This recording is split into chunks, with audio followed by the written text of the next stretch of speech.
And so by that time, Lauren had finished. Well, when Lauren Jr. was about 2 years old, Lauren Sr. finished his university education, and he got a job in Sherbrooke, Quebec, with Ingersoll Rand, and we sold our house in Toronto and bought one in Sherbrooke. And we lived there for about 5 years, I think. And during that time, Susan was born in November 2nd, 1953. Lauren always seemed to get restless after about 5 years in a job. And so he started looking around for another one. And he got a job with Asbestos Corp in Thetford Mines. And we moved there.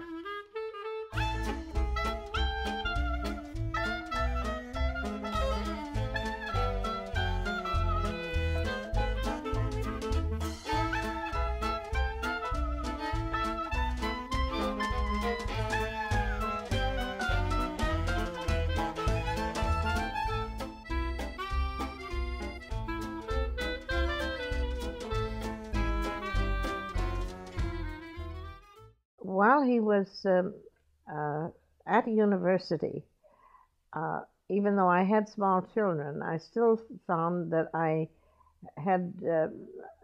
was restless. I wanted something to do, and I couldn't go out because I had the children. And Lauren was busy studying all evening, and he was away all day. So I started writing then, and that was when I started writing on a Corona. Smith Corona, I think it was called. And it was a portable typewriter, and it jumped all over everywhere because I was typed fairly fast. I'd learned to type in the Army. Then for Christmas that year, Lauren asked me what I wanted for Christmas. And I was still trying to be a domestic type of wife, which I thought I was supposed to be. In those days, the women were not supposed to be writing. They were supposed to be looking after the family. So I said, well, I think I'd like a sewing basket, I guess is what I asked for. Fortunately, every woman in Toronto seemed to want one, and they had all been sold, except for one very expensive one, which was around $65. And your dad was a very economical man. And he looked at it and he said, well, I don't think you're going to sew enough to use that thing. He said, we're not going to pay that much money for it. He said, if you're going to get anything, get a piece of furniture. And so, well, I said, how about a desk? Which is what I wanted in the first place, but I didn't like to ask for it. So sure enough, we looked around, and he decided that I think I paid $120 for it. And we got this desk, and I was in heaven from then on. I did nothing but all my spare time I would write. And I started this book on Manitoba, basing it around Swan River where I had grown up. And in between time I used to write poems and things, and I just kept writing. I had some of them published, but mostly it was this book I concentrate on. I sold my first book and won my first award for Pine Roots. Needless to say, I was a very, very happy woman when that happened. And I think Lauren was proud of it, too. He never did give in to say that it was a great book, but I think he secretly, the only thing he worried about was that I might get sued, because some of the people from Swan River were sort of recognizable, or they thought they were, but I wasn't sued. In any case, from then on, my life was my family and my writing. And Lauren, he may not have thought I was a great writer, but he was very cooperative. And he got a maid for me, so that all the time I lived at Thetford Mines, I had a maid to do my heavy housework. And they didn't do any cooking, but the maid did everything else. And that gave me free time to write. So I could start in the morning when the boys went. By then the boys, Lauren and Dennis, were school age, and they would go to school. and Susan would just play around while I was writing.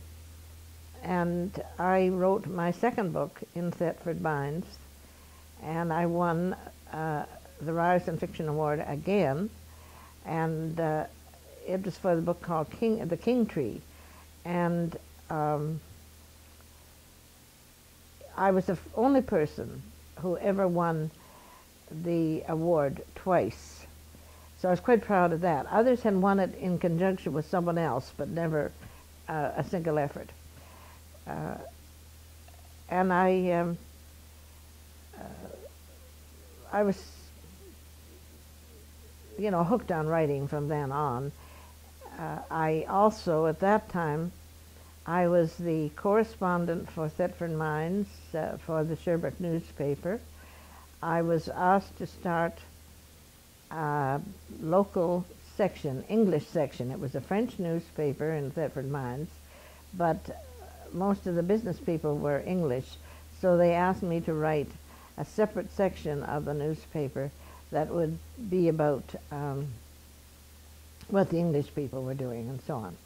And I also wrote a few articles for the Montreal Star and the Gazette, and I had articles published in Liberty magazine, as it was then, and Saturday Night.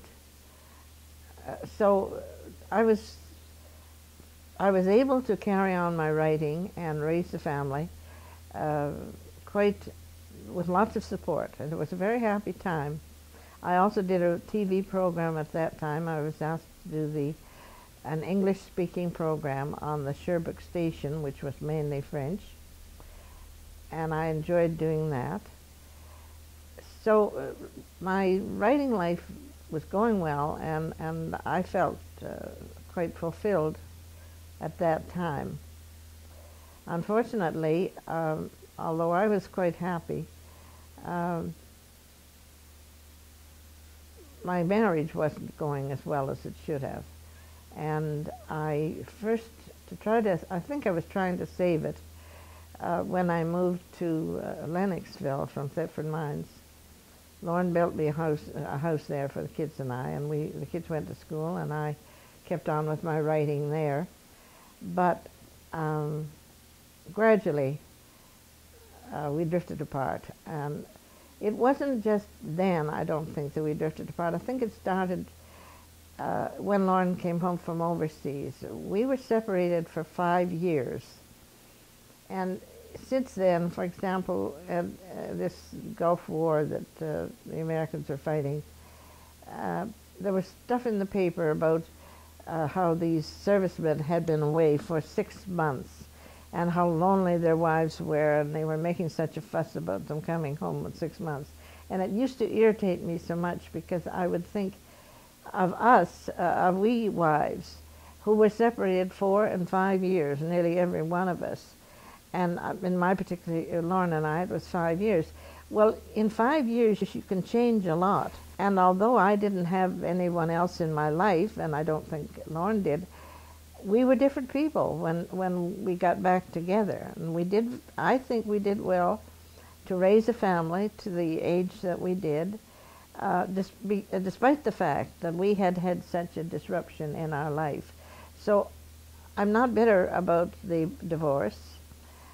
I regret it, but I do think that perhaps it saved both of our sanity and our lives, because I'm 84 and Lauren is 83, which he never expected to reach.